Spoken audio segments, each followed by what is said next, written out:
The phone rang at 3:07 a.m. Ryan Brown never answered calls at that hour. Not for his captains, not for his lawyers, not even for the mayor who owed him 3 favors and knew better than to test a 4th. At 3 a.m., Ryan Brown was in the middle of deciding who would live and who wouldn't. Tonight, 6 of his most dangerous men sat around the long steel table in the basement of the Crown Club, waiting on his word. A rival syndicate had moved product through his territory without asking. Someone was going to pay for that tonight, in blood or in silence, and every man at that table wanted to hear which one. Then his phone buzzed against the table. Unknown hospital number. Ryan almost let it ring out. Then some instinct, the kind he never questioned because it had kept him alive for 11 years, made him pick it up. "Mr. Brown?" A tired nurse's voice. "This is St. Jude's Hospital calling on behalf of Penny Walsh. She listed you as her emergency contact."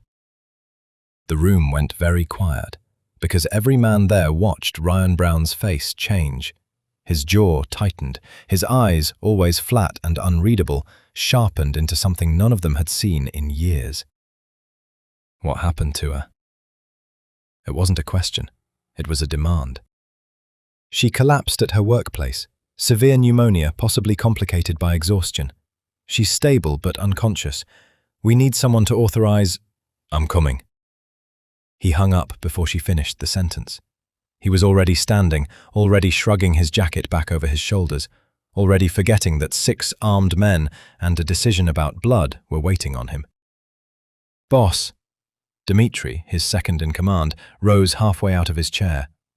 "The Kovalenko situation, we can't just—" "Handle it." Ryan didn't look back. "Whatever you decide, I'll live with it."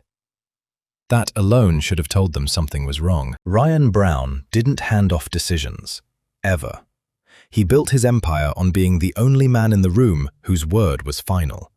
But he was already gone, taking the stairs 2 at a time, phone pressed to his ear as he barked at his driver to bring the car around front. Now. Not in 5 minutes. Now. Penny Walsh was his assistant. Had been for 3 years. She was the woman who remembered his coffee order changed based on his mood, who intercepted the reporters before they got near him, who once talked a nervous informant out of a panic attack in the middle of a warehouse deal because Ryan didn't have the patience for it, and she, somehow, always did. She was also, by every account that mattered to the men who worked for Ryan, unremarkable. Soft-spoken, a little overweight, always joking about the donuts on her desk, always the one who brought cake on people's birthdays, even when nobody asked her to. Not the kind of woman anyone expected a man like Ryan Brown to drop a syndicate meeting for, which was exactly why, when he arrived at St. Jude's at 3:41 a.m., soaked from the freezing rain that hadn't stopped in 2 days, and shoved past 3 security guards to get to the ICU wing, the entire nursing staff stood frozen. Because the man radiating quiet fury in their hallway didn't look like family. He looked like something out of a nightmare, wearing a $2,000 suit. "Where is she?" Nobody asked who he was. Nobody dared. They led him to a room where Penny lay small and pale against white sheets, an oxygen mask fogging with each shallow breath, IV lines taped to the back of her hand. The woman who filled every room with noise and warmth was silent for the first time Ryan could remember. He sat down in the chair beside her bed. He did not move for the next 4 hours. At some point before dawn, a young resident tried to explain that visiting hours didn't start until 8, that he'd need to step out, that hospital policy was hospital policy. Ryan looked at him once. The resident found somewhere else to be. It was during that long, silent vigil, while the machines beeped steadily and the rain kept hammering the window, that Ryan noticed Penny's coat draped over the second chair, along with her purse and the small canvas tote bag she carried her lunch in. Standard procedure, he told himself. He needed her hospital ID, her insurance card, something to speed along whatever paperwork was keeping the doctors from telling him more. He found her employee badge in the outer pocket, but his fingers brushed something else tucked beneath the fabric lining, something that didn't belong in a work bag. A small velvet pouch, worn soft at the edges like it had been handled 1,000 times. He shouldn't have opened it. He told himself that even as he was already pulling the drawstring loose. Inside was a folded envelope, its paper gone thin from being read and reread. Bank letterhead. Red stamp across the top. Final notice. Foreclosure proceedings to commence. Beneath it, a property deed. Vermont. A farm he'd never heard her mention once in 3 years of knowing nearly everything about her life. Ryan sat very still, the machines beeping beside him, rain sliding down the glass, and stared at a piece of paper that told him his assistant, his cheerful, cake-bringing, always smiling assistant, was quietly drowning in something she had never once let him see. For the first time in longer than he could remember, Ryan Brown felt something close to fear. Not for himself, for her. He folded the letter back exactly as he'd found it, slid it into his jacket pocket instead of the pouch, and looked at her sleeping face. "What have you been hiding from me, Penny?" he murmured. Outside, the rain kept falling. Inside, something in Ryan Brown had already begun to change, and he didn't yet understand how much. By morning, Ryan hadn't slept. He hadn't changed out of his rain-damp suit either. He sat in the stiff hospital armchair with his phone in one hand and the folded foreclosure letter pressed flat against his chest pocket, like he could keep it from being real by keeping it close. Penny hadn't stirred, the oxygen mask still fogged with each slow breath. A nurse came in every hour to check her vitals, and every hour Ryan watched the numbers on the monitor like they were a verdict. At 9 a.m., his phone buzzed. Dmitri. "Boss, the Kovalenko thing is handled. Cost us the North Dock for a month, but nobody's finished. You want the details?" "No." Ryan's eyes didn't leave Penny's face. "You made the call. Live with it. I'm not going anywhere." There was a pause on the line, the kind that said his second-in-command was choosing his next words carefully. "It's just, the guys are asking. You've never missed a sit-down. Not once. Not for anyone." "Then this is the first time." Ryan's voice left no room for follow-up questions. "Reroute anything that needs my signature to the hospital. I'll deal with it from here."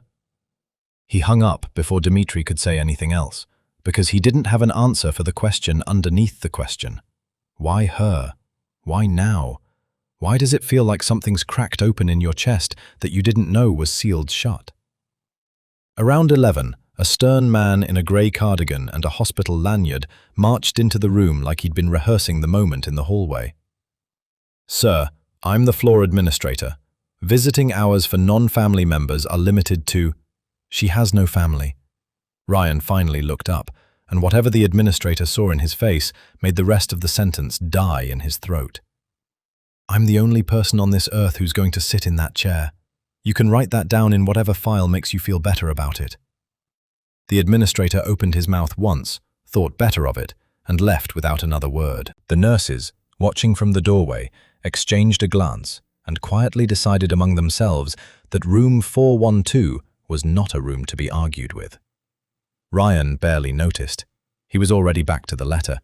He unfolded it again, not to read it, he'd memorized every line by now, but because it felt like the only thread connecting him to whatever Penny had been carrying alone. Final notice. A number at the bottom that made his stomach turn, not because it was large by his standards, but because he understood, with sudden and uncomfortable clarity, that it would have been impossible for her. Penny made a modest salary, a generous one even for an assistant. He'd made sure of that himself, years ago, back when she'd negotiated so timidly for a raise that he'd doubled the number just to watch her stunned expression. He remembered that moment now, with a strange, sour feeling. He'd thought he was being generous. He hadn't thought to ask if it was enough. In the early afternoon, while Penny slept on, Ryan finally opened his laptop and did something he rarely allowed himself to do during business hours. He pulled up her personnel file. Salary. Direct deposit records, the ones his own accounting department processed twice a month like clockwork. What he found stopped him cold. Nearly her entire paycheck, almost 90% of it, was routed the same day it landed, straight into an external account he didn't recognize. Not spent, not saved, moved. every 2 weeks without fail for longer than the records in front of him could show. Which meant Penny Walsh, his assistant, the woman who laughed off buying herself lunch and joked that she didn't need much, had been living on almost nothing. For months, maybe years, while ferrying his coffee, managing his empire's calendar, smiling through 12-hour days, she'd been quietly bleeding herself dry to keep something alive that she'd never once mentioned to him. He thought of every time she'd waved off an expensive client dinner, claiming she'd already eaten. Every time she'd worn the same grey coat through 2 winters. Every time he'd assumed it was simplicity, thrift, personality, never once considering it might be necessity.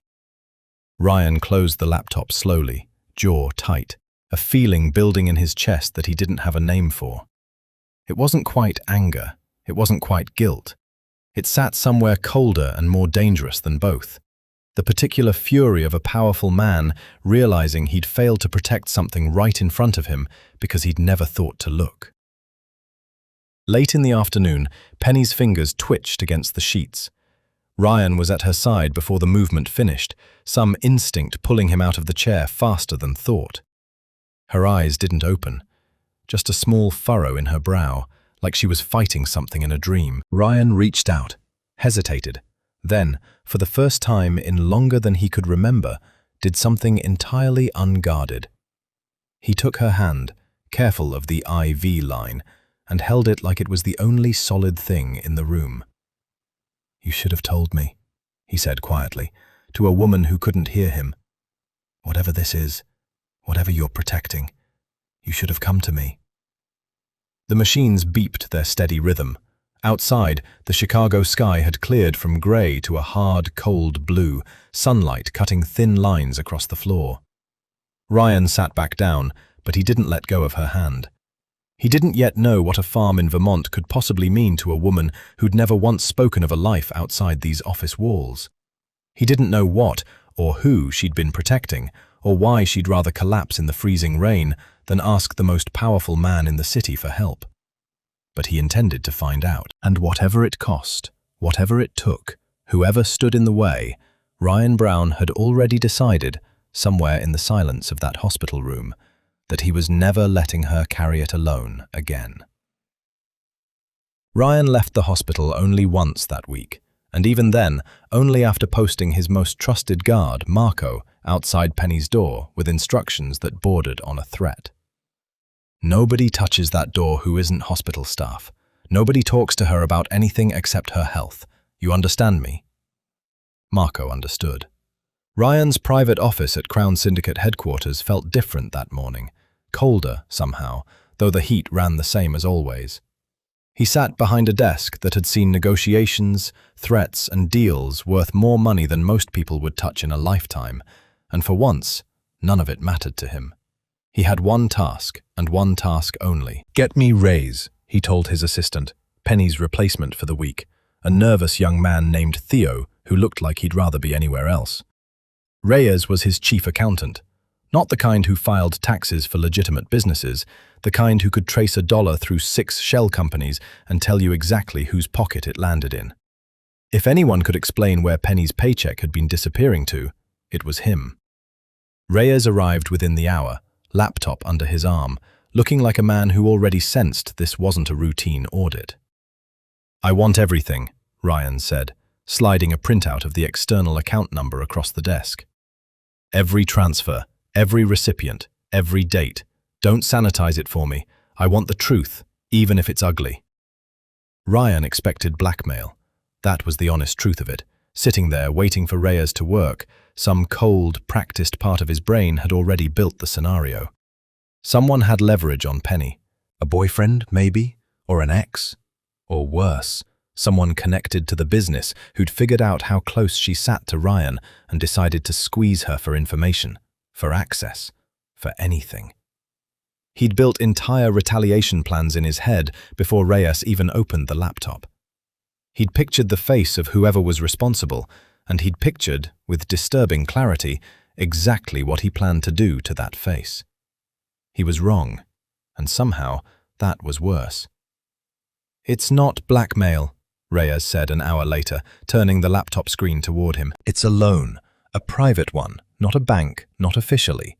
A lending company called Hargrove Capital Partners, small operation, registered out of Burlington, Vermont. They specialize in what they call rural asset-backed lending. Meaning? Meaning predatory loans against property nobody else will lend against, old farms, family land, the kind of collateral big banks won't touch because it's not worth much on paper, but Hargrove doesn't care about the land's value.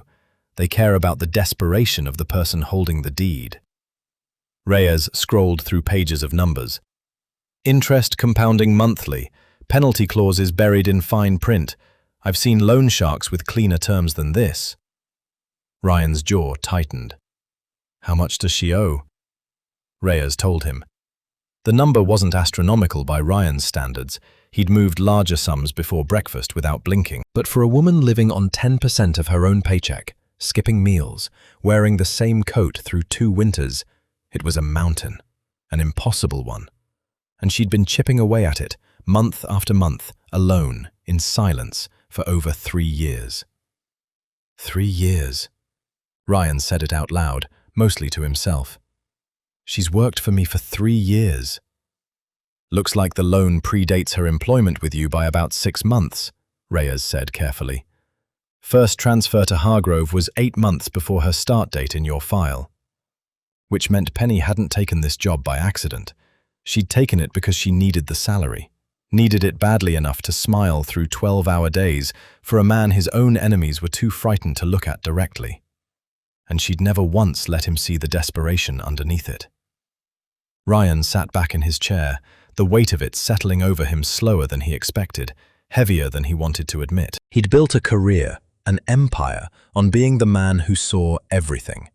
Threats before they materialized, betrayals before they happened. He read rooms the way other men read newspapers, effortlessly, instinctively. And he had missed this. Missed it for 3 straight years, sitting 6 feet from her desk nearly every single day. There's something else, Reyes said, hesitant now, the way he only got when he suspected Ryan wouldn't like what came next. I pulled Hargrove's registration records while I was in there. Just curious. Wanted to know who's squeezing your assistant dry. And? They're not independent. Hargrove Capital is a subsidiary, buried under 2 other shell layers, but it traces back to a larger firm, Ridgeline Development Group. Reyes turned the screen again. They've been quietly buying up distressed rural land across the northeast for the last 5 years. Farms, mostly. Old estates.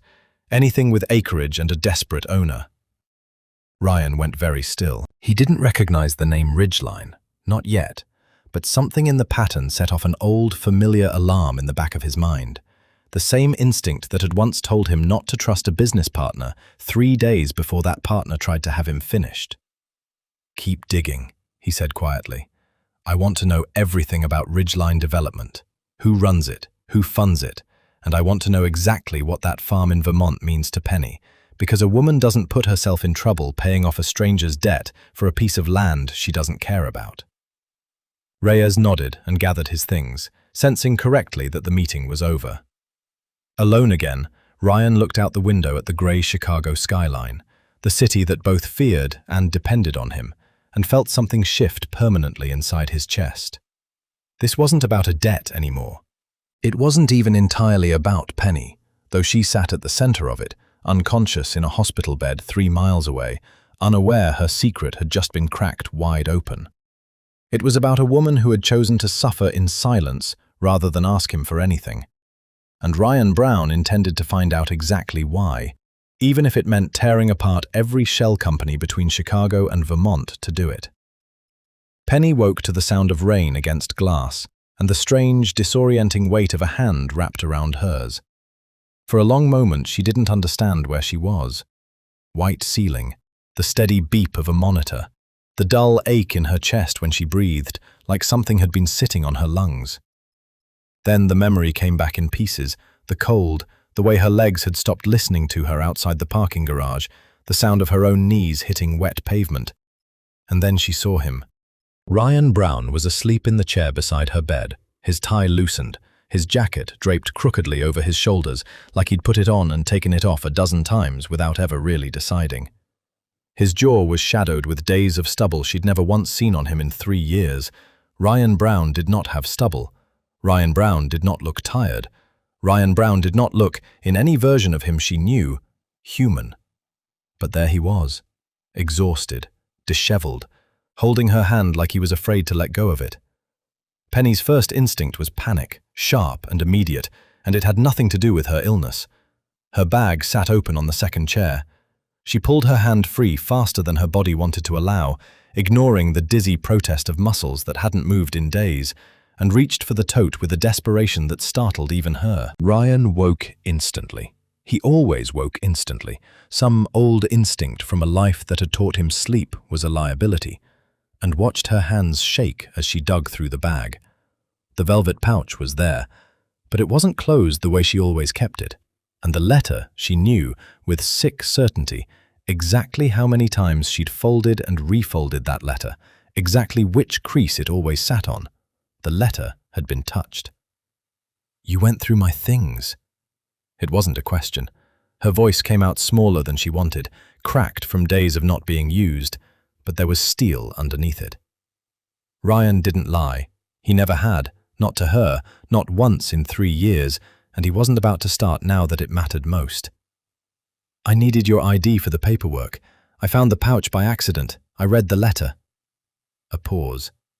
"I'm not sorry, I know. I'm sorry it took you nearly dying for me to find out." "That's not your business, Ryan." Penny's eyes burned, humiliation flooding hot through her chest, worse than the fever had been. "That farm, my debt, that's mine. It's not yours to read, it's not yours to audit, it's not yours to fix." "I already know it's a private loan company," Ryan said quietly. "I know the interest rate is criminal. I know you've been sending almost your entire paycheck to them for 3 years while living on nothing." He watched something crumple in her expression and pressed on anyway, because stopping now felt more dangerous than continuing. "I know because I had someone pull the records." "You audited me." Penny's voice cracked upward, disbelief and fury tangled together. "You went digging through my finances like I was some target." "Like I was worried about you."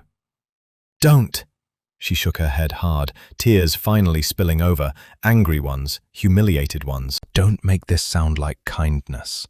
I know what this looks like to men like you. A charity case. The sad, broke assistant who can't manage her own life. I don't need Mafia money, Ryan. I don't need you swooping in to fix what I've been handling myself for 3 years. Handling it? Ryan's voice hardened, though not unkindly. There was something almost desperate underneath it. Penny, you collapsed in a parking garage in freezing rain because you worked a 12-hour shift on an empty stomach and a fever you never told anyone about. You are not handling it. You are drowning, and you have been too proud or too scared or too something to let anyone throw you a rope. Because the last time someone offered to help me, it cost more than I could ever pay back. The words tore out of her before she could stop them, raw and unguarded in a way she never let herself be. Not at work, not with him, not with anyone. She pressed a shaking hand over her mouth like she could shove the sentence back in. Ryan went still. What does that mean? Nothing. Penny turned her face away, staring hard at the window, at the rain, at anything that wasn't him. It doesn't matter. It's my mess. My grandmother's land, my debt, my problem to solve. It stopped being only your problem the moment it put you in this bed. Ryan leaned forward, close enough now that she had to look at him. And for the first time she saw something in his face she'd genuinely never seen before. Not anger, not the cold calculation he wore like armor in every boardroom and back alley deal, but something frightened and fiercely protective all at once. I have spent 11 years building an empire out of never needing anyone and never letting anyone need me. I don't know how to do soft, Penny. I don't know how to sit quietly and watch someone suffer without doing something about it. So no, I'm not going to apologize for reading that letter, and I'm not going to pretend I don't know what I know. So what? You're just going to handle it? Like one of your business problems? Her voice shook, equal parts fury and something else, something that scared her more than the debt ever had. I'm going to make sure you never almost die alone in a parking garage again. His hand found hers again, and this time she didn't pull away. Too exhausted, too raw, too undone by 3 years of carrying something by herself to keep fighting it. You are not going back to that life, Penny. Not the overtime, not the empty fridge, not the silence. I don't care what it costs me. That part of this is no longer up for negotiation. Outside, the rain kept falling, and for the first time since she'd opened her eyes, Penny didn't have an answer ready. Penny fought the medical transport idea for 2 full days. She lost. Not because Ryan overpowered her, though God knew he tried every argument he had, but because the hospital's cardiologist, a soft-spoken woman named Dr. Ahmed, sat Penny down and told her plainly that her body needed rest, warmth, and time, none of which Chicago in February was going to give her. "You have a deadline in Vermont," Dr. Ahmed said, glancing at the folder Ryan had apparently shared without asking. "You're not well enough to drive 11 hours and stand in a courthouse fighting a bank, but you might be well enough to fly there and rest along the way."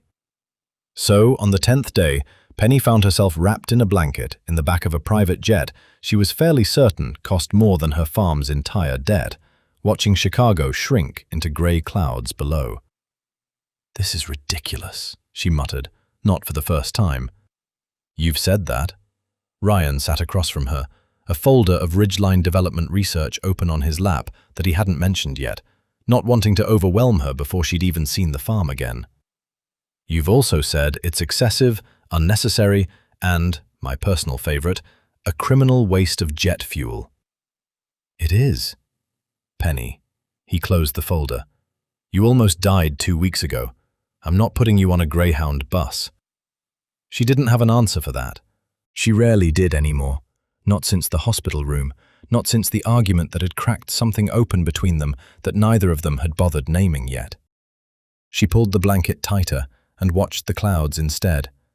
Somewhere over Pennsylvania, the silence between them softened into something less like a standoff and more like company. "Tell me about the farm," Ryan said finally. Not a demand this time, a question, offered carefully, like he understood it was territory he hadn't earned the right to yet. Penny was quiet for a long moment. Then, slowly, like unlocking a door she'd kept shut for years. "It belonged to my grandmother, Eleanor. She bought it in the 60s, back when land in that part of Vermont was cheap because nobody wanted it, too rocky, too far from anywhere. But she didn't want it for farming, not really. She wanted it because her husband, my grandfather, worked at a logging mill his whole life. And when it closed down, half the men who worked there had nothing. No pension, no severance, nothing. Companies just walked away. So she took people in. She turned 6 acres of nowhere into a place where people who'd been discarded could land somewhere soft." Penny's voice thickened, memory pulling at something old and tender. "By the time I grew a little, there were maybe 8 or 9 of them living there. Old mill workers, a widow whose husband died in a factory accident, a man who'd lost his hands in an industrial press and couldn't find work anywhere else. My grandmother never charged them rent. She grew vegetables, canned everything, patched the roof herself well into her 70s. She used to say nobody should end up alone just because the world decided they weren't useful anymore." Ryan sat very still, something tightening in his chest that he didn't examine too closely. "When she died, I was 22. I inherited the land and every resident still living on it, 6 of them by then, all in their 70s and 80s, with nowhere else to go. I couldn't sell it. I couldn't let it go to some developer who'd bulldoze it into vacation homes. So I took out a loan to cover the back taxes and the repairs, because the mortgage my grandmother had was already stretched thin." Her voice caught. "I didn't know what kind of lender I was dealing with. I just needed the money fast, and Hargrove was the only company that said yes without asking 100 questions. And it's been eating you alive ever since. It's kept a roof over 6 people who have nobody else." Penny looked at him, fierce despite the exhaustion still etched into her face. "I'd do it again." The physical distance from Chicago did something to Ryan that surprised him. Somewhere over New York, watching the landscape shift from flat grey sprawl into the first rolling hints of green hills, he felt the tension he always carried. The readiness, the calculation, the permanent bracing for betrayal loosen just slightly, like a hand unclenching after years of holding a fist. "You could have told me," he said quietly. 3 years, Penny. I would have helped. Helped how? There was no accusation in it, just genuine confusion. Written a check? Sent your men to lean on the bank? That's not the kind of help that fixes anything, Ryan. That farm isn't a business problem. It's not a debt to be muscled away. It's people. Real people who trusted my grandmother to take care of them, and I wasn't about to hand that trust over to a man who solves problems with fear. The words landed harder than she probably intended, and Ryan absorbed them without flinching, because they were true, and because for the first time in longer than he could remember, he wanted to be something other than what she'd just described. "Then let me help the way you'd actually want," he said. "Not fear, not muscle. Whatever this takes, legally, financially, however long it takes, I want to understand it first. Before I fix anything, I want to see it." Penny studied him for a long moment, searching his face for the calculation she'd learned to expect from him in boardrooms, the angle, the play. She didn't find it. Just quiet, unfamiliar sincerity. "Okay," she said softly, surprising herself. "You'll see it soon enough." Below them, the plane began its slow descent toward the snow-covered hills of Vermont, and neither of them said another word until the wheels touched down. The farmhouse sat at the end of a long gravel road, half buried in snow, smoke curling from a chimney that looked older than either of them.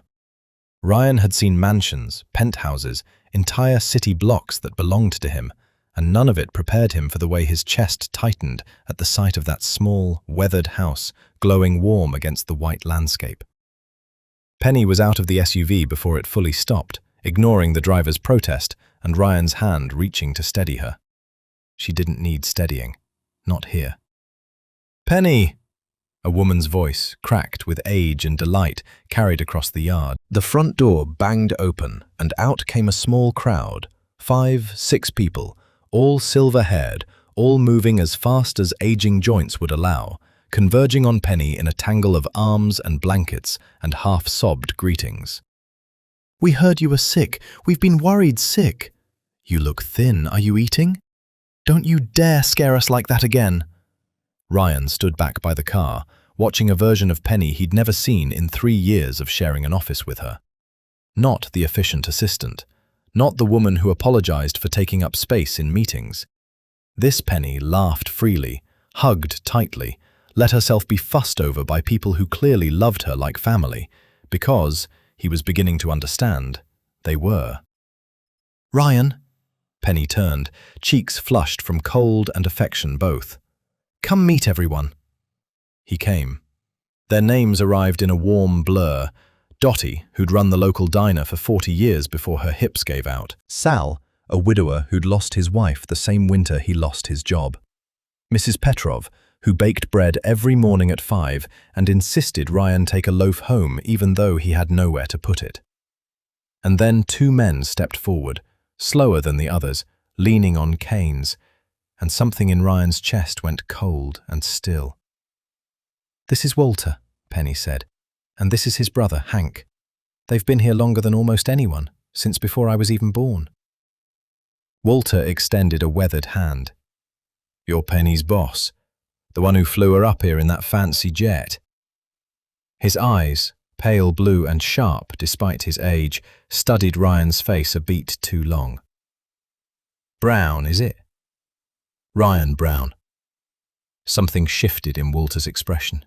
Recognition, slow and dawning, the way old memories surface when triggered by the right name. "Brown Logistics, Chicago." He said it quietly, almost to himself. "Your father was Marcus Brown." The yard seemed to go very still. Ryan felt the ground tilt slightly under him, an old, buried instinct rising, The same alarm that had once told him not to trust a business partner 3 days before a bullet nearly found him. "You knew my father. Worked for him." Hank's voice was rougher than his brother's, tired in a way that went beyond age. 22 years, loading docks and freight routes for Brown Logistics out of the Chicago hub. Good pay, for a while. Steady work. He paused, and the pause carried the weight of a story he clearly hadn't told in a long time. Then the company restructured in '98, cut the pension fund, called it necessary streamlining. Walter and I had put in more than 20 years each. We got a handshake and a box for our things. Ryan's stomach dropped like the floor had opened beneath him. He remembered '98 only vaguely. He'd been a teenager then, more interested in proving himself to a father who barely looked at him than in the details of corporate restructuring. He remembered his father's name being celebrated in business papers for a leaner, more efficient logistics operation. He'd never once heard the word pension. Never once heard about men like Walter and Hank who'd given decades of their lives to a company that discarded them the moment they stopped being profitable. No severance, Walter continued, not unkindly, just factual, the way old wounds eventually become simple history. No pension we'd paid into for 2 decades. We were 61 and 58. Too old for most places to hire us, too young for Social Security to cover the gap. We'd have ended up on the street if Eleanor hadn't taken us in. Ryan looked at Penny, who was watching him with an expression he couldn't quite read. Not accusation, not quite sympathy either. Something more complicated. Understanding, maybe, arriving late. "You knew," he said quietly. "I didn't. Not until I read the intake records my grandmother kept, years after she died. The old paperwork listing where everyone came from before they arrived here." Penny's voice was gentle but unflinching. "I found Walter and Hank's file when I was 23. Brown Logistics. I remember thinking it was a strange coincidence when I started working for you 2 years later. I told myself it didn't matter. It was a different company, a different time. You weren't the one who cut their pension. But I've spent every day since building on whatever was left of it," Ryan said, the words coming slow and heavy, like something forcing its way up from a place he usually kept sealed. "I inherited that empire, Penny. I inherited the money that was supposed to be theirs." Nobody said anything for a moment. Snow drifted down softly around them, settling on the shoulders of 2 old men who'd spent nearly 3 decades of their lives building something for a family that had thrown them away without a second thought, and had, without either of them fully realizing it until this moment, ended up sheltered under the roof of the woman who now sat 6 feet from that family's last surviving heir every single day. "Come inside," Walter said finally, breaking the silence with surprising gentleness. "You look like you could use some of Mrs. Petrov's bread. And you," he nodded toward Ryan, something almost like forgiveness already forming in his weathered face. "You look like a man who just found out the world's a lot smaller than he thought it was." Ryan followed them inside, the weight of the discovery settling into his bones, and understood with sudden, absolute clarity that this fight was no longer just about saving Penny from a predatory loan. It was about a debt his own family had left unpaid for nearly 30 years, and he intended to make sure it was finally, fully settled. The knock came 3 days later, sharp and businesslike, cutting through the warm chaos of breakfast at the farmhouse table. Penny answered it still in her socks, a mug of Mrs. Petrov's coffee in hand, and found a man in a grey overcoat standing on the porch with a leather folder tucked under one arm and 2 uniformed county officers waiting behind him at the edge of the yard. "Ms. Walsh?" The man smiled, the kind of smile that never reached the eyes. "Arthur Kessler, Senior Representative for Hargrove Capital Partners. I'm here on behalf of the bank to formally notify you that foreclosure proceedings on this property will commence in 72 hours. Penny felt the coffee mug tremble in her hand. "You can't do this. I have a hearing scheduled." "Your hearing was scheduled for the 14th, Arthur said smoothly, already stepping past her into the doorway, like the house was already his to walk through. "You were hospitalized and missed 2 consecutive payment deadlines. Per Section 12 of your loan agreement, that constitutes default. We're well within our legal rights to proceed." Behind Penny, the sound of chairs scraping back from the breakfast table announced the arrival of the household.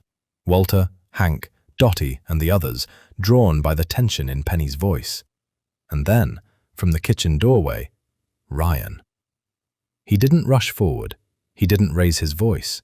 He simply stepped into the room with the quiet, deliberate calm of a man who'd learned long ago that the loudest person in a negotiation was usually the weakest one. "Mr. Kessler." Ryan's voice was almost pleasant. Almost. "I don't believe we've met." Arthur's eyes flicked over him, the expensive coat, the unhurried posture, the way the room seemed to rearrange itself slightly around his presence, and something in his confident expression flickered, just briefly, before he recovered it. "And you are?" "A concerned party." Ryan let the silence stretch a beat too long. "Ryan Brown." Whatever Arthur knew or didn't know about that name, it was enough to make him straighten slightly. "This doesn't concern you, Mr. Brown. This is a matter between Miss Walsh and the bank." "See, that's where you're wrong." Ryan moved further into the room, unhurried, and Penny felt the old instinct rise in her, the sharp awareness that this was the version of him she'd only glimpsed in boardrooms, the one his enemies were too afraid to look directly at. "Because I spent the last 2 weeks having my people look very closely at Hargrove Capital, and what they found is going to concern quite a lot of people. Whatever you think you found, Mr. Brown, I'd advise your interest rate on this loan is 41%, compounded monthly." Ryan didn't raise his voice. He didn't need to. "Vermont caps consumer lending interest at 18% for agricultural properties. You buried the actual figure across 3 separate fee structures: origination, servicing, and what you're calling a risk premium, specifically so it wouldn't trip any single regulatory threshold. That's not aggressive lending, Mr. Kessler. That's fraud." Arthur's composure cracked slightly at the edges. "Our legal team structured that agreement in full compliance with—" "Your legal team structured it to be defensible in a courtroom against someone without the resources to fight it." Ryan took another step closer, and though he never raised a hand, never so much as clenched a fist, the room felt like it had dropped 10 degrees. Penny had seen him negotiate before, had watched him dismantle men twice Arthur's size with nothing but words, but she'd never seen it aimed at protecting something that belonged to her. "You picked Penny Walsh because she was grieving, alone, and desperate enough to sign whatever put a roof over 6 elderly people's heads. You've built an entire business model preying on exactly that kind of desperation, haven't you? How many other farms has Hargrove, or should I say Ridgeline, quietly swallowed up this way?" The colour drained slightly from Arthur's face at the mention of Ridgeline. "I don't know what you think you know," he said, voice tighter now. "I know Hargrove is 3 shell layers deep under Ridgeline development. I know Ridgeline has acquired at least 11 distressed rural properties across Vermont and New Hampshire in the last 5 years using this exact predatory structure. And I know that a public audit, the kind that draws state regulators, financial journalists, and a very motivated Attorney General's office, would be extremely inconvenient for whoever sits at the top of that chain." Ryan's tone stayed level, almost conversational, which somehow made it more frightening than shouting would have. "You have 2 choices, Mr. Kessler. You can proceed with this foreclosure, and I will personally ensure that every predatory clause in this loan becomes public record within the week. Or you can walk back out to your car, tell your firm the foreclosure is delayed pending review, and let the courts sort out whether this loan was ever legal in the first place." Arthur looked around the room, at Walter and Hank standing shoulder to shoulder near the fireplace, at Dottie gripping her cane like a weapon, at Penny standing pale but unbowed beside a man who, for the first time, wasn't hiding a single ounce of how dangerous he could be when something mattered to him. "This isn't over," Arthur said finally, retreating toward the door with considerably less confidence than he'd arrived with. "You'll be hearing from our legal team." "I certainly hope so," Ryan said pleasantly. "I've got quite a lot to say to them." The door shut behind Arthur and the 2 officers, and for a long moment, nobody in the farmhouse moved. Then, Hank let out a low whistle. Remind me never to get on your bad side, son. Ryan didn't answer. He was looking at Penny, who was staring at him with an expression caught somewhere between shock and something warmer, something that hadn't been there before. "You didn't touch him," she said quietly. "I thought. You told me on the plane. Fear doesn't fix this." Ryan's jaw was still tight, adrenaline and restraint both humming under his skin. So I found another way to make him afraid. Outside, snow had begun to fall again, soft and steady. But inside the farmhouse, for the first time in 3 days, everyone finally exhaled. The Vermont District Courthouse was a squat brick building with white columns that looked far too formal for the small town surrounding it. But by the morning of the injunction hearing, its parking lot was fuller than anyone in town could remember.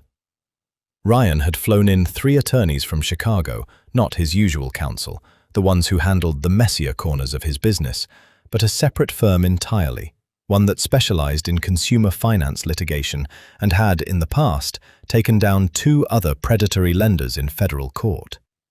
He'd made the calls himself, at 6 a.m., 3 days after Arthur Kessler had walked out of the farmhouse threatening lawyers. Ryan had wanted to be ready before the threat became real. "You didn't have to do all this," Penny murmured, sitting beside him in the gallery, watching his lead attorney, a sharp-eyed woman named Councilwoman Reyes, no relation to his accountant, a coincidence Penny still found faintly amusing even now, arrange a stack of documents at the plaintiff's table. "I told you, not up for negotiation." Ryan didn't look at her, his eyes fixed on the doors at the back of the courtroom, where Arthur Kessler had just walked in, flanked by 2 men in nearly identical dark suits. "Besides, this isn't just your fight anymore." She knew what he meant. Walter and Hank sat 2 rows behind them, backs straight, hands folded, the closest thing to justice either of them had seen in almost 30 years, finally within reach. Arthur's legal team opened confidently. Too confidently, Ryan thought. Watching the lead attorney, a thin, sharp-suited man named Callum Reeve, lay out his argument with the smooth condescension of someone who'd never lost a case against an opponent he considered beneath him. "Your Honor, the facts here are straightforward," Reeve said. "Ms. Walsh entered into a legally binding loan agreement in full knowledge of its terms. She subsequently missed 2 consecutive payment deadlines, a clear, unambiguous default under Section 12 of the agreement. Hargrove Capital has every legal right to proceed with foreclosure." "And the circumstances of those missed payments?" the judge asked, an older woman named Judge Marsh, with sharp eyes that missed nothing. "Regrettable, Your Honor, but irrelevant to the contractual obligation." Reyes rose.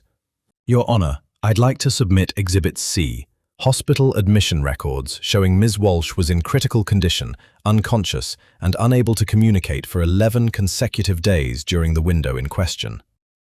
She placed the document before the judge. "I'd also like to submit Exhibit D, 3 separate written requests for emergency payment extension, submitted by Ms. Walsh through Hargrove's own online client portal, dated the 2nd and 4th day of her hospitalization." Arthur's face went very still. "Mr. Kessler's firm received these requests," Reyes continued. "Their system logs confirm delivery and review, time-stamped, Your Honor, by an account associated with Mr. Kessler's own login credentials. Rather than granting the standard medical hardship extension outlined in their own published lending policy, Hargrove Capital chose to let the deadline lapse in silence, then move immediately to seize the property." A murmur rippled through the gallery. Judge Marsh's eyebrows rose fractionally, the most dramatic reaction Ryan had seen from her all morning. "Is that accurate, Mr. Reeve?" the judge asked. Reeve glanced at Arthur, whose jaw was tight enough to crack. "Your Honor, I'll need a moment to confirm with my client." "Take your moment." It got worse for Hargrove from there. Reyes called Ryan to the stand, a decision Penny had initially fought, worried it would turn the hearing into a spectacle about the notorious Ryan Brown rather than a case about her grandmother's farm. But watching him now, calm and precise under Reeve's aggressive cross-examination, she understood why his attorney had insisted. "Mr. Brown, you've commissioned a private financial audit of Hargrove Capital and its parent company, correct?" Reeve asked, trying to reframe the narrative. Isn't that rather aggressive for a man with no formal relationship to this property? I have a relationship to the woman who nearly died trying to protect it, Ryan said evenly. I'd call that formal enough. A few quiet laughs from the gallery. Judge Marsh did not smile, but something in her expression softened slightly.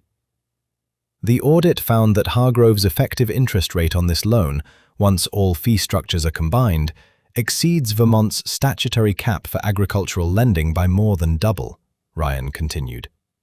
It also found that Hargrove has employed nearly identical loan structures against 10 other rural properties in this state over the past 5 years, all routed through a parent entity called Ridgeline Development Group. Objection, Reeves snapped. Relevance, Your Honor. This hearing concerns a single foreclosure, not a pattern of business practice. Overruled, Judge Marsh said crisply. I find the pattern extremely relevant to whether this loan agreement was entered into in good faith.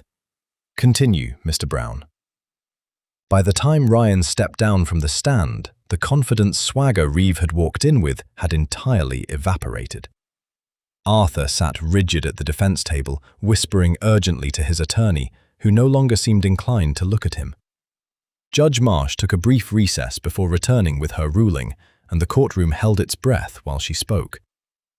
Given the substantial evidence of bad faith conduct by the plaintiff, including failure to honor a documented emergency extension request and a demonstrated pattern of predatory lending across multiple properties, this court grants a temporary stay of foreclosure, effective immediately. A collective exhale swept through the gallery. Penny gripped Ryan's hand so hard her knuckles went white. However, Judge Marsh continued, and the room quieted again.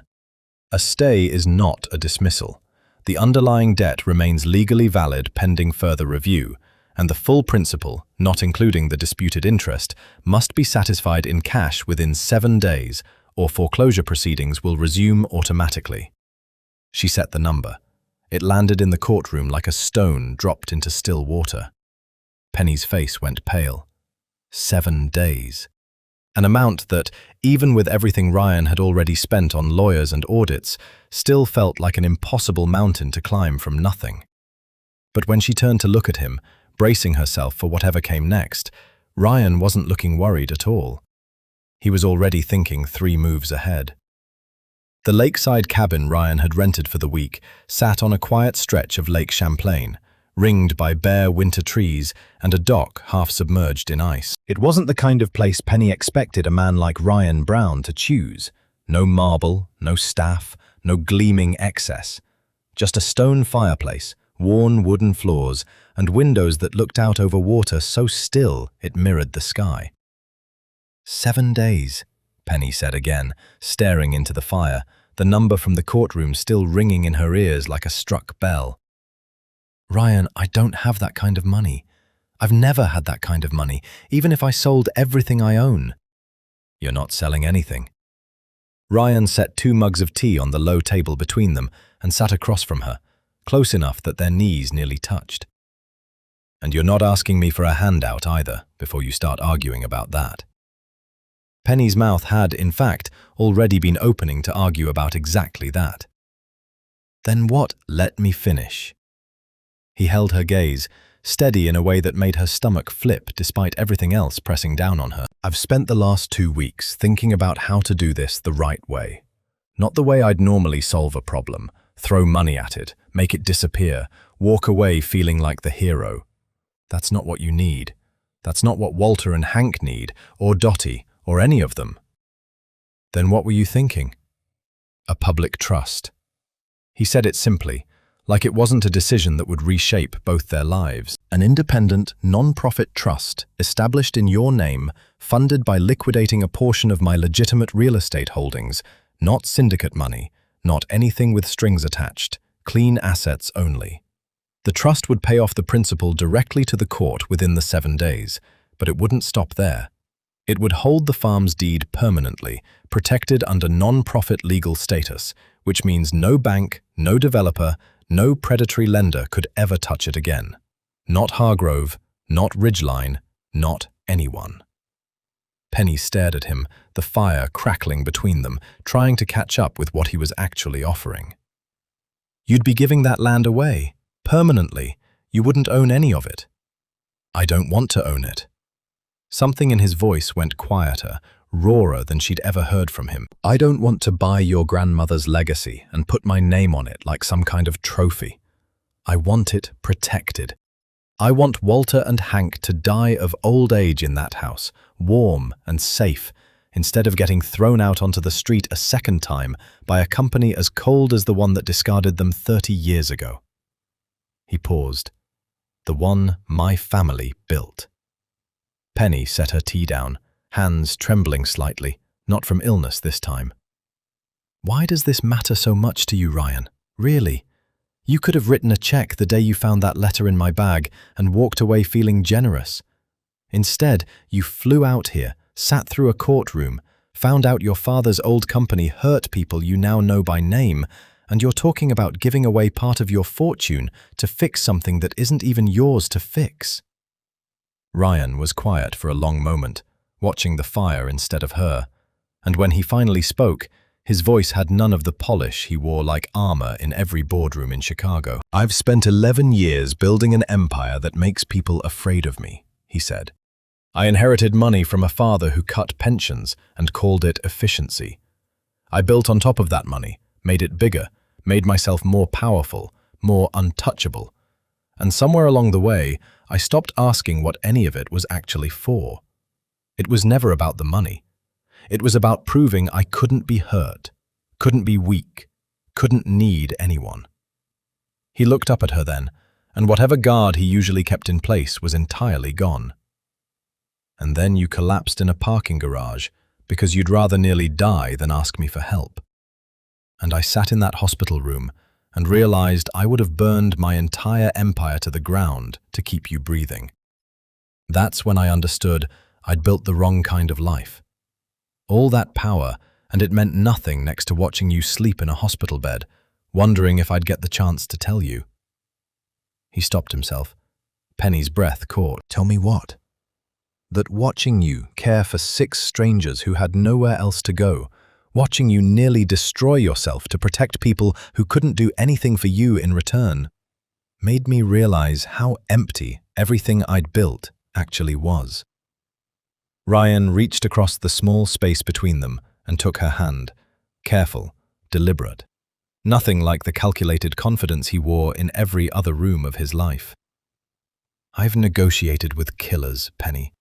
I've sat across from men who'd shoot me the second I showed weakness. None of it ever scared me the way this does. Ryan, I love you."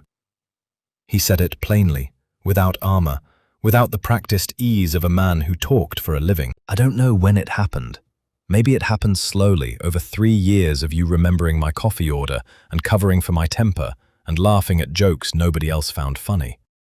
Maybe it happened all at once, in that hospital room, watching you breathe through an oxygen mask and understanding I'd never forgive myself if I lost you before I said something. I don't care about protecting the version of myself that doesn't need anyone anymore. I need you, and I'm done pretending otherwise."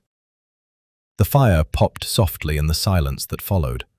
Outside, snow had begun falling again over the frozen lake, and Penny sat very still, feeling something crack open in her chest that she'd kept sealed just as tightly as he had. 3 years of watching him, admiring him, telling herself it was foolish to want more from a man like Ryan Brown. "I've been in love with you since the 2nd month I worked for you," she admitted quietly, tears rising. "And I never once thought you'd say something like that to me." Ryan reached up and brushed a tear from her cheek, something like wonder replacing the exhaustion in his face. "Then let me finish what I started. Let me protect that farm the right way. Let me protect you the right way. No more secrets between us, Penny. Not anymore." She didn't answer with words.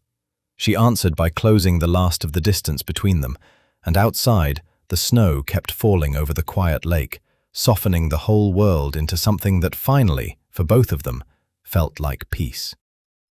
Vermont Historic City Hall hadn't seen a crowd this size in years, not since the annual town meeting debated whether to repave Main Street. But on the morning of the 7th day, the wooden benches in the old assembly hall were packed shoulder to shoulder.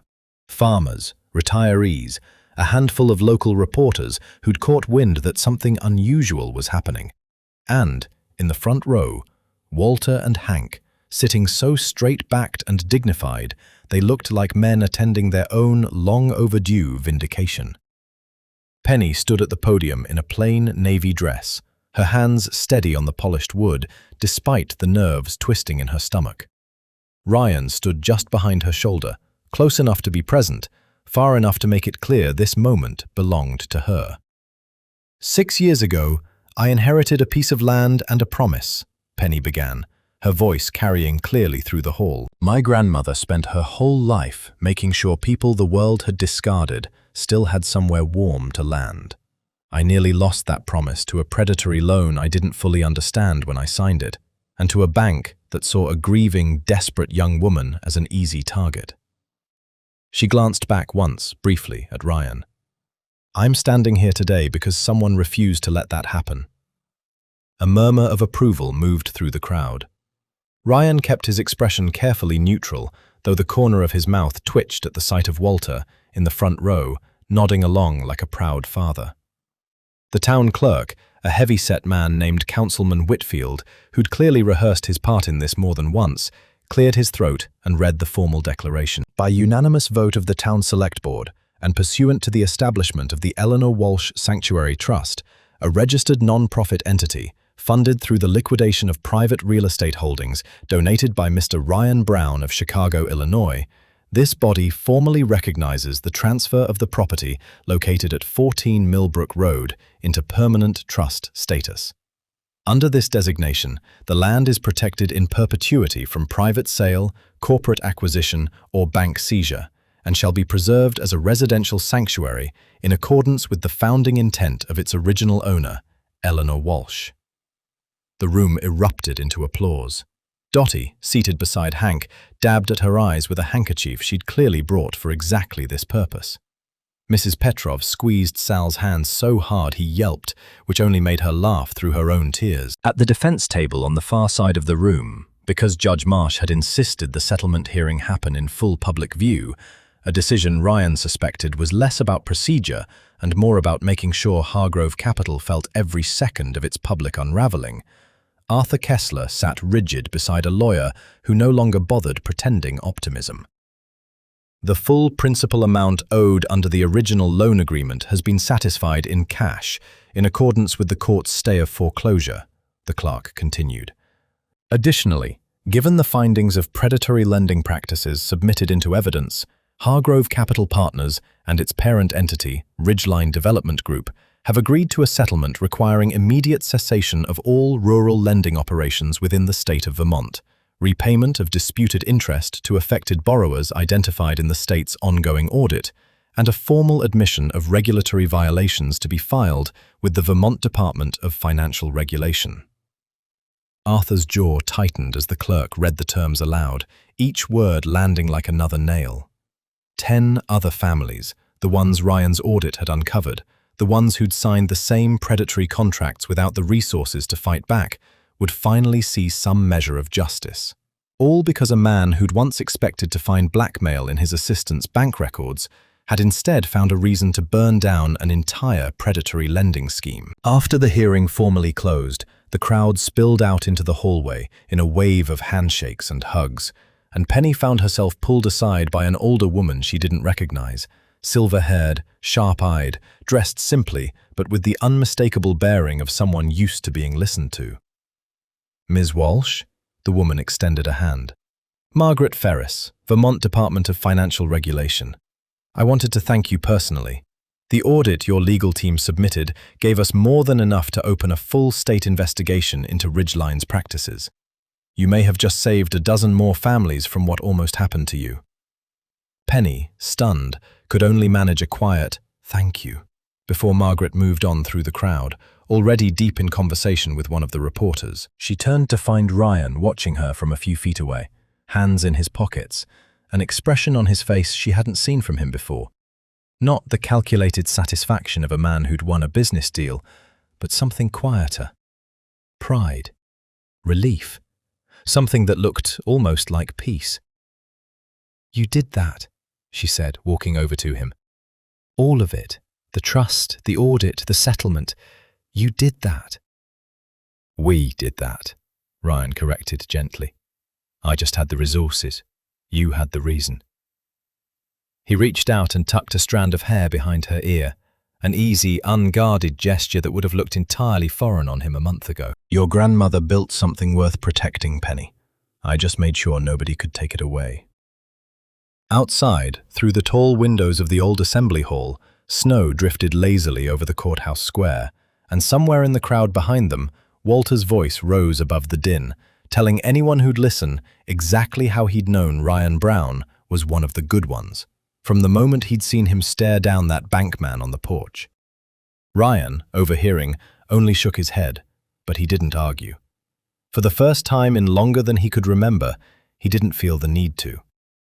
Arthur Kessler slipped out a side door before anyone thought to stop him, disappearing into a black sedan that pulled away from the courthouse without ceremony, the quiet, unremarkable end of a man who'd built his career on other people's desperation and finally run out of desperate people to exploit. Penny watched the car go, then turned back toward the warmth of the crowd, toward Walter and Hank and Dottie and Mrs. Petrov, toward the man beside her who'd rewritten the ending of a story she'd once thought she'd have to fight alone for the rest of her life.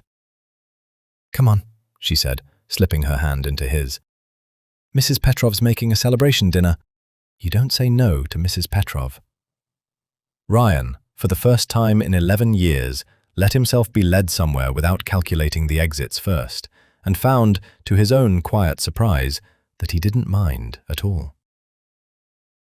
1 month after the 3 a.m. call that started it all, the farmhouse on Millbrook Road looked almost unrecognizable. The roof had been redone, proper shingles now instead of the patchwork Eleanor had maintained herself well into her 70s. A new wing extended off the back of the house, framed in fresh lumber that still smelled of sawdust, built to give each resident their own private room instead of the crowded arrangement they'd made do with for years. Solar panels caught the thin March sunlight on the barn roof. In the yard, Sal was teaching a contractor's apprentice the right way to stack firewood, complaining loudly the entire time that nobody does it properly anymore, while Dottie shouted corrections from the porch that nobody asked for and everybody welcomed.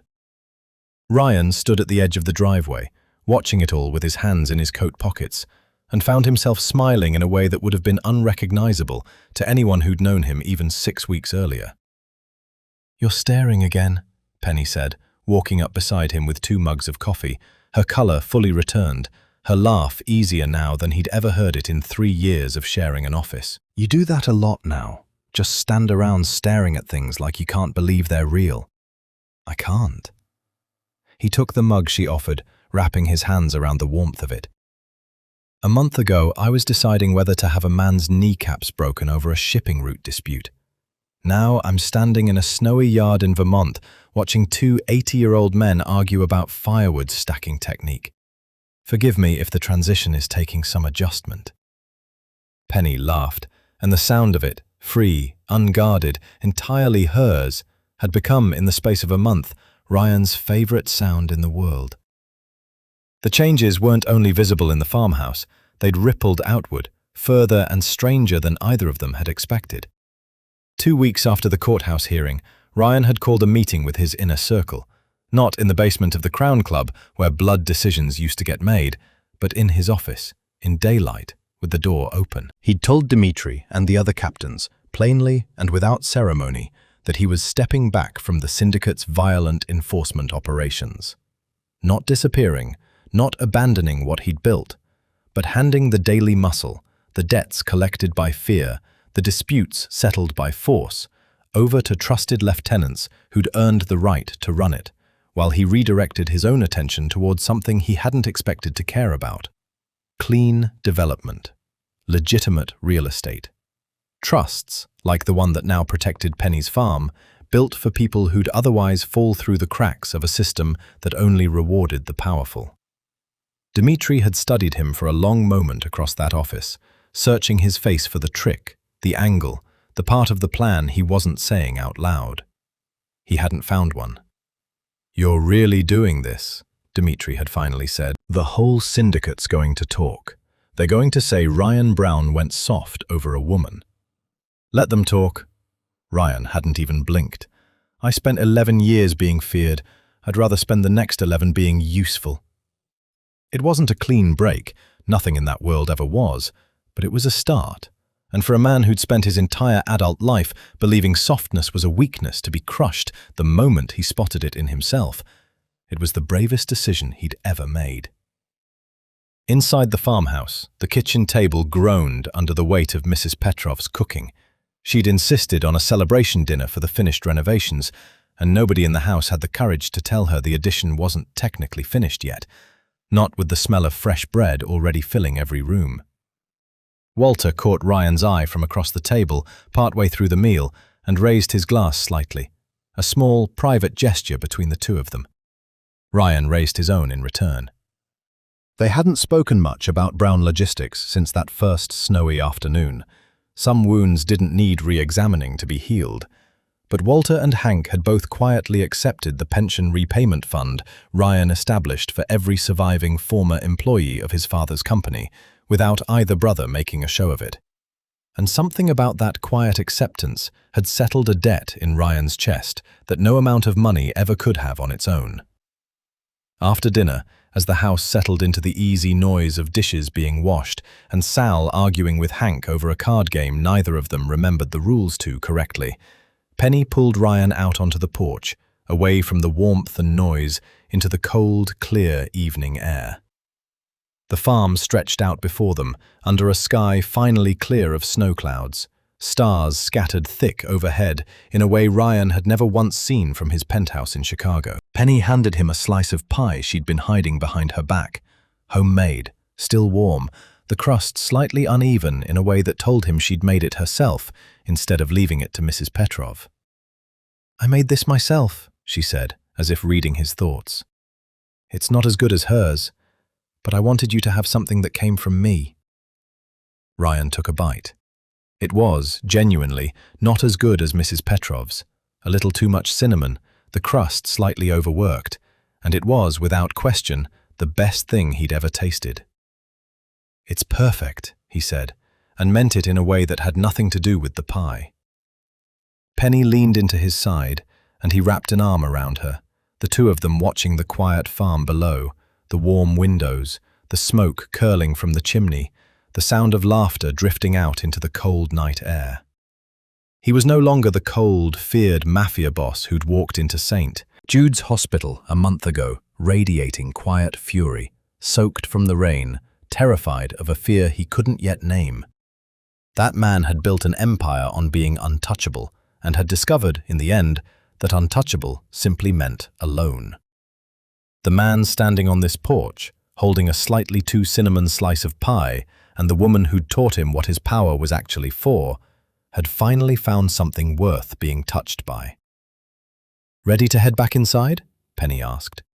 "Hank's about to lose spectacularly at cards, and I don't want to miss it." Ryan smiled, easy, unguarded, entirely his own. "Lead the way."